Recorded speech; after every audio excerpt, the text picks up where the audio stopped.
নমস্কার বন্ধুরা, আমার বৃষ্টিপর্ণা চ্যানেলে আপনাদের স্বাগত। আজ আমি চলে এসেছি ঢ্যাঁড়স আলু ভাজার একটা রেসিপি নিয়ে। খুবই সাধারণ কিন্তু খেতে অসাধারণ লাগে। দেখবেন গরম ভাতের প্রথম পাতে এই রকম ঢ্যাঁড়স আলু ভাজা হলে দারুণ লাগে।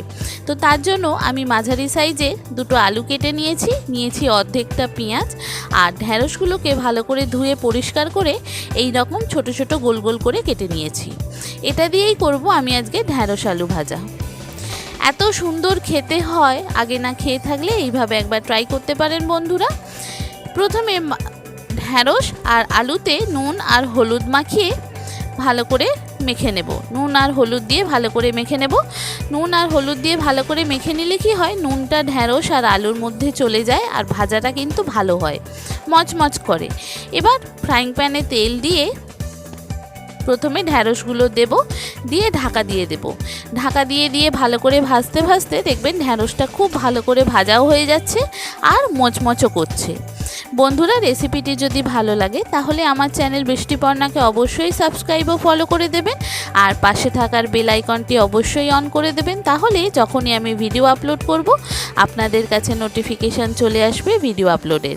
কেমন হলো রেসিপিটা অবশ্যই কমেন্ট করে জানাবেন। ভালো লাগলে একটা লাইক ও শেয়ার করে দেবেন। দেখুন ঢাকা দিয়ে ভাজতে ভাজতে ঢ্যাঁড়সটা কিন্তু আমার ভাজা হয়ে গেছে। এবার এটাকে আমি একটা জায়গায় তুলে নেব। যে তেলটা পড়ে থাকবে সেই তেলেতে আমি একটু জিরে আর ফোড়ন দেব। যেহেতু এটা আমার মেয়ের জন্য করছি সেই জন্য কাঁচা লঙ্কা বা শুকনো লঙ্কা দিলাম না। আপনারা এখানে শুকনো লঙ্কা বা কাঁচা লঙ্কা জিরের সঙ্গে ফোড়নে দিতে পারেন। এবার জিরেটা ভালো করে ভাজা হয়ে গেলে আলুটা দিয়ে দেব আর সাইডে পেঁয়াজটাও দিয়ে দেব, দিয়ে একসঙ্গে ঢাকা দিয়ে দেব ভাজা হওয়ার জন্য। দেখুন ঢ্যাঁড়সগুলো তুলে নিলাম, নিয়ে যে তেলটা পড়ে থাকলো সেই তেলেতে আমি সামান্য একটু জিরে ফোড়ন দিয়ে দিলাম।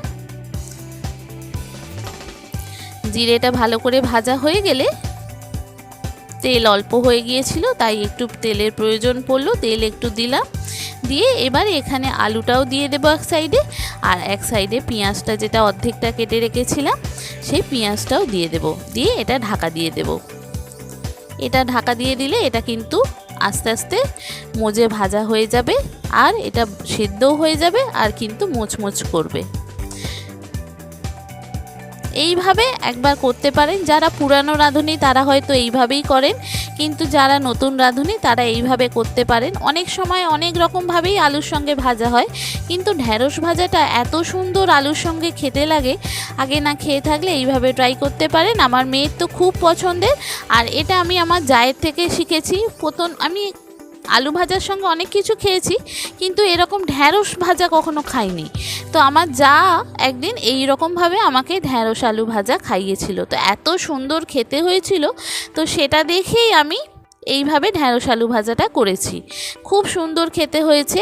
আর হাতের প্রথম পাতে যদি এই রকম ঢ্যাঁড়স আলু ভাজা থাকে, এটা দিয়েই কিন্তু আপনার অর্ধেকটা ভাত খাওয়া হয়ে যাবে, এত সুন্দর খেতে হয়। আগে না খেয়ে থাকলে এইভাবে একবার ট্রাই করতে পারেন। এবার ঢ্যাঁড়স আর আলুটা আমি ভালো করে হাই ফ্লেমে একটু নাড়াচাড়া করে নেব, নিয়ে একদম একটু কড়া কড়া করে ভেজে নেব। নিয়ে তারপরে এটা নামিয়ে সার্ভ করলেই রেডি ঢ্যাঁড়স আলু ভাজা।